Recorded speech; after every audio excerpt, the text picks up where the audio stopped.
Bienvenidos a la clase de hoy. Vamos a hacer un test de repaso con preguntas comunes a los tres cuerpos, preguntas tanto para gestión, tramitación como auxilio. Si quieres asistir a mi preparación online donde estudiamos la ley literal ayudándonos de esquemas y te acompaño con todo lo que necesitas para aprobar, por 110 euros al mes, puedes acudir a mi página esquemasoposicionesjusticia.com, a mi Instagram o escribirme un correo a info@legislapro.com. Comenzamos con la primera pregunta. Según la Ley de Enjuiciamiento Civil, ¿qué plazo tiene el ejecutado para formular declinatoria en la ejecución forzosa?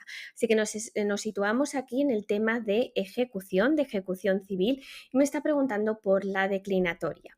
En cuanto a las respuestas, como podéis ver, la A, B y la C, el número no me va a ayudar.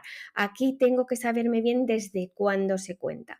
Los plazos es muy importante no solo quedarse con el número, sino desde cuándo se cuenta ese plazo.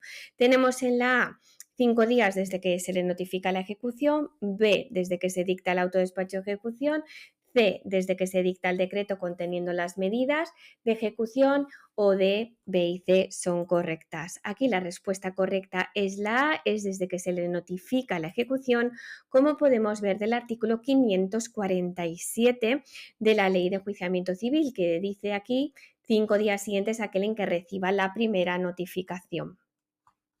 Pasamos a la pregunta número 2. Si la demanda ejecutiva no reúne los requisitos procesales, se dicta un auto denegando el despacho contra el que cabe, y aquí vienen una serie de recursos. Muy importante tener claro cuándo caben dos recursos, si hay que poner uno delante del otro, no es necesario. Aquí esta pregunta es muy importante. Apelación y reposición, reposición y revisión, reposición o apelación, o A y C son correctas. Aquí la respuesta correcta es la D, 552.2 de la Ley de Enjuiciamiento Civil. Muy importante este artículo y este apartado en concreto. El auto que deniegue el despacho de ejecución, que es lo que nos está preguntando el enunciado, será directamente apelable, sustanciándose la apelación solo con el acreedor. Pero aquí viene algo clave. También podrá el acreedor a su elección, o sea que dice también, con lo cual vamos a poder poner dos recursos. Esto ya lo va a decidir el acreedor, intentar el recurso de reposición previo al de apelación. Así que puede poner recurso de reposición previo al de apelación o poner el de apelación solo, lo que quiera. Así que tenemos que tener en cuenta todas esas posibilidades. 3. Las sentencias firmes dictadas en acciones colectivas o individuales por las que se declare la nulidad, la cesación o retractación en la utilización de condiciones generales abusivas se remitirán. Y aquí en la A, B y C me está hablando de remitirlo a un órgano, al registro de condiciones generales de la contratación. Si tenemos claro que se remite eso al registro de condiciones generales de contratación, lo tenemos clarísimo en la cabeza, pues la D la podemos descartar. Y ya nos centramos en si esto se hacía a instancia de parte, de oficio, cómo se hacía. Bueno, este tipo de cosas que son bastante graves, porque ya tenemos una sentencia firme reconociendo que un contrato tiene condiciones generales abusivas. No tendría mucho sentido que las partes tuviesen que ellas remitir la sentencia firme al registro, porque esto es una cosa casi como de interés público. Así que aquí la respuesta es la C, de oficio por el órgano judicial al Registro General de Condiciones Generales de la Contratación. Tenemos aquí artículo 521.4 que nos da la respuesta a esa pregunta. Pasamos a la 4, que nos pregunta por la Ley Orgánica de Igualdad Efectiva, y nos dice que si la situación en que se encuentra una persona que se haya sido pudiese ser tratada en atención a su sexo de manera menos favorable que otra en situación comparable, se considera discriminación directa por razón de sexo, acoso sexual, trato favorable o discriminación indirecta por razón de sexo. De esta ley es muy importante memorizar las definiciones. Aquí tenemos el típico ejemplo de pregunta de esa ley. Tenemos que tener muy claro qué tipo de discriminación es, porque bueno, tenemos claro que acoso sexual y trato favorable no es.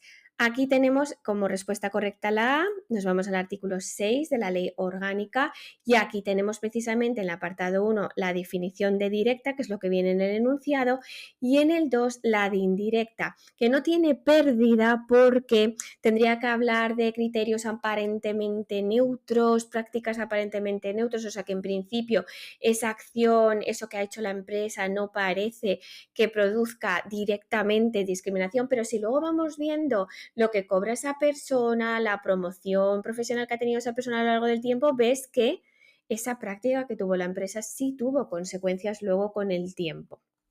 Muy importante, como digo, dominar las definiciones de esta ley. Podrán crearse excepcionalmente. Aquí me está hablando de los juzgados de lo contencioso administrativo, que ahora son secciones de lo contencioso de los tribunales de instancia. Depende en el momento que estéis viendo este vídeo. Si lo estáis viendo antes del examen del 27 de septiembre del 2025, todavía hablamos de juzgados de lo contencioso, pero ya con posterioridad a ese examen hablaremos de secciones de lo contencioso administrativo. Y aquí me está hablando claramente en las tres opciones de los juzgados de lo contencioso administrativo y hasta dónde pueden extender su jurisdicción a más de una comunidad autónoma, a más de una provincia dentro de la misma comunidad, a más de una provincia de distintas comunidades autónomas o a más de una provincia de distintas comunidades autónomas. En la C ponía limítrofes, que distingue la C de la D. La correcta es la B, vas al 93.3, que está aquí. Se pueden crear excepcionalmente secciones que extiendan su jurisdicción a más de una provincia dentro de la misma comunidad autónoma. También es importante este tipo de redacción para la parte de laboral.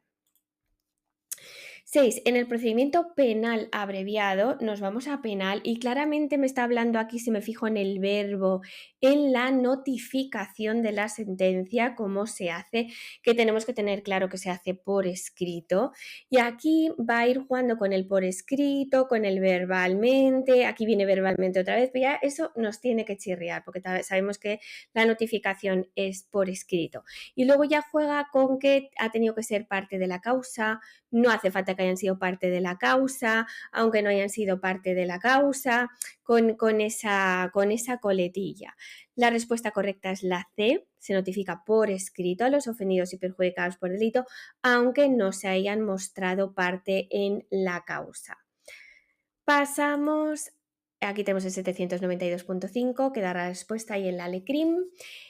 Pregunta número 7, volvemos a la ley orgánica. Esta tiene un poquito más de dificultad. Nos está preguntando, con el fin de hacer efectivo el derecho constitucional de igualdad, ¿quiénes adoptarán las medidas específicas en favor de las mujeres para corregir situaciones patentes de desigualdad de hecho respecto a los hombres? Y habla de personas físicas, poderes públicos, personas jurídicas o todas las respuestas anteriores son correctas. Aquí hay que tener cuidado porque fijaos que pone quién adoptará las medidas específicas. Eso ya te lleva a los poderes públicos, porque además se enlaza con el artículo 9 de la Constitución, que te dice que los poderes públicos pues tienen que hacer real y efectivo los derechos que se ven en la Constitución o en determinadas partes de la Constitución.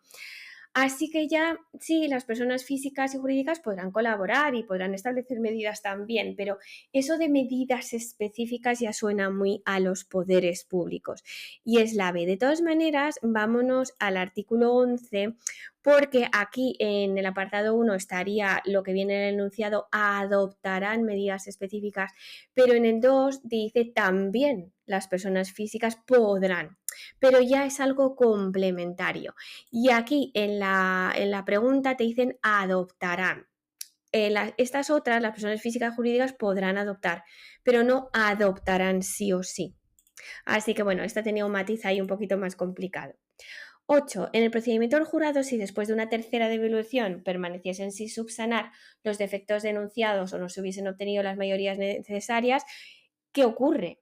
Aquí fijaos que juega con algo hace el magistrado presidente, lo pone en la A, B en la D y luego en la C no me habla del magistrado presidente. Tenemos que tener claro, por supuesto, cuántas devoluciones se pueden hacer.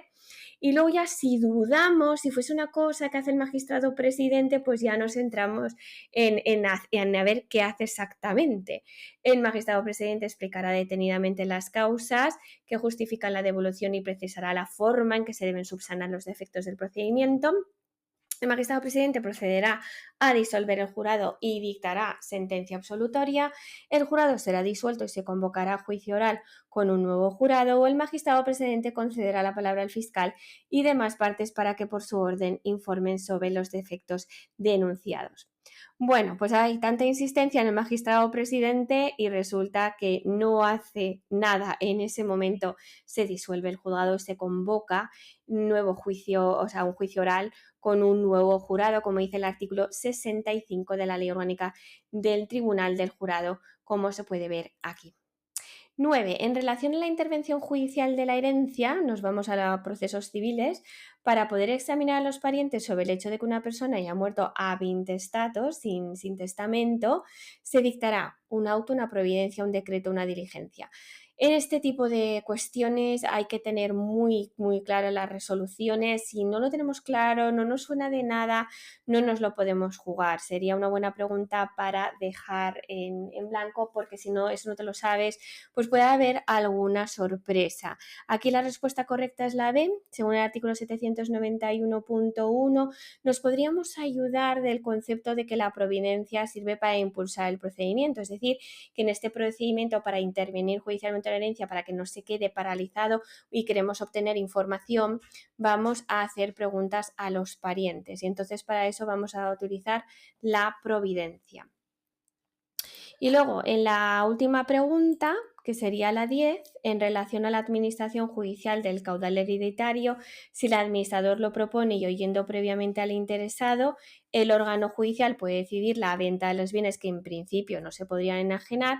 La excesión será prevista ¿dónde? En un decreto, un auto, una providencia, una diligencia. Aquí podríamos dudar perfectamente en si es un auto o una providencia, porque el auto podría servir para determinar cuándo se va a tomar esa decisión, pero se utiliza también aquí para impulsar el procedimiento, para que efectivamente se enajenen esos bienes, se obtenga dinero para hacer frente a los gastos. Aquí también se utiliza la C, según el 803 de la Ley de Enjuiciamiento Civil, la providencia.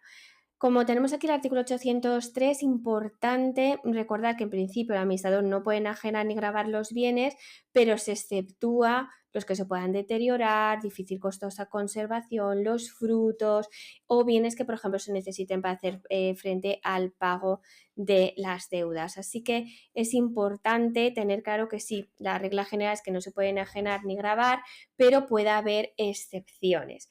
Así que en este caso lo tendríamos que tener en cuenta. Y con esto tenemos estas 10 preguntas de repaso y nos vemos en la próxima clase.